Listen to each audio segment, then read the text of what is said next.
Сәлем баршаңызға.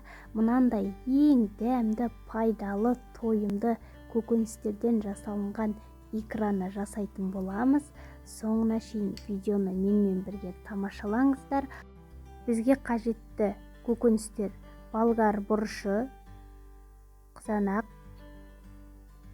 пияз керек, сәбіз және мынандай кәділер керек, орысшасы кабачок. Содан соң қосымша ингредиенттері тұз, сахар және сұйық май керек. Енді алдымен көкөністерді осылай ірілеу етіп турап аламыз. Неге көкөністердің барлығын осылай үлкен етіп турады деп ойласаңыздар, бұл көкөністердің барлығын қазір пісіріп аламыз.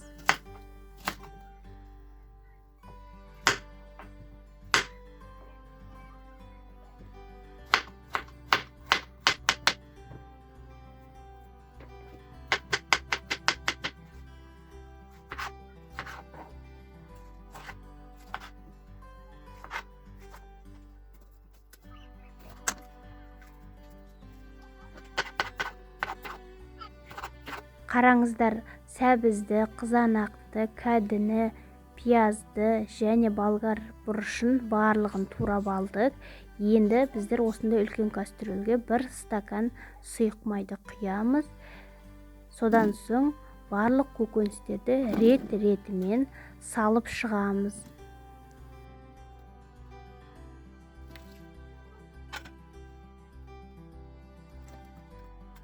Енді осы барлық көкөністерді пісіреміз. Міне көкөністеріміз бір қайнады. Енді осы көкөністеріміз жұмсақ болып піскенше отта 40 минут немесе 1 сағаттай әбден жұмсарғанша пісіріп аламыз. Мінеке қараңыздар, көкөністеріміз жұмсарып пісті. Енді осы көкөністерімізді үйіңізде мынандай блендер болса жақсы болар еді. Осы блендерға піскен көкөністерімізді салып, пюре сияқты болғанша осы блендерда езіп аламыз.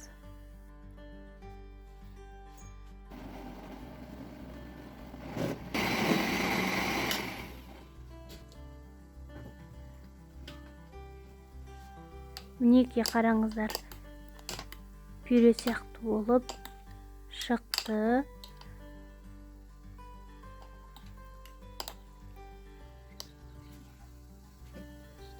Пюремізді бөлек кастрюльге құя береміз. Қалған көкөністерді де осылай блендер арқылы езіп аламыз.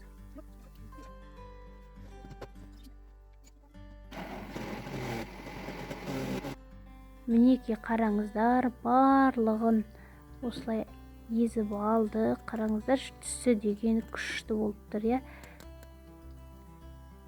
Түрінен көрініп тұр, дәмді болатыны. Енді мен мына пюреге 1 үлкен қасықпен тұз салдым. Және 300 грамдай сахар салдым. Әбден араластырып аламыз. Содан соң отқа сахарымыз ерігенше 5 минут қайнатып аламыз. Міне қайнатып болдық.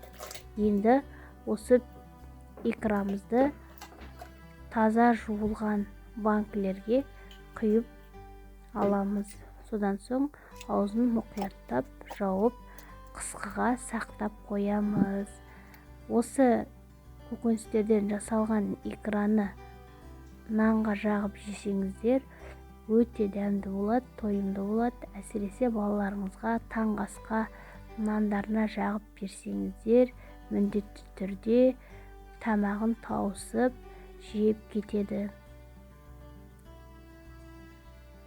Жасалу жолы өте оңай.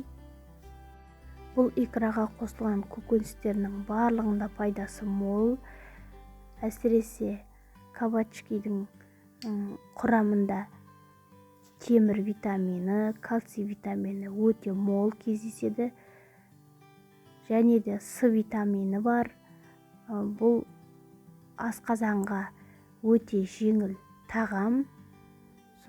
Кабачки әсіресе әйел адамға өте пайдалы, бет терісіне жақсы көмектеседі, және қанда холестерин көп болса, соны реттейді. Мен міне дәмін көрдім, өте дәмді, күшті болған. Нанға жағып, өз-өзіңізді ұстай алмай жей бергіңіз келеді. Міне қараңыздаршы, мен тоқтай алмай жатырмын. Күшті болып жасалынған икра. Сіздерге ең дәмді, ең күшті болып шығатын рецептпен бөлістім. Сіздермен бірге болған Венера. Сау болыңыздар.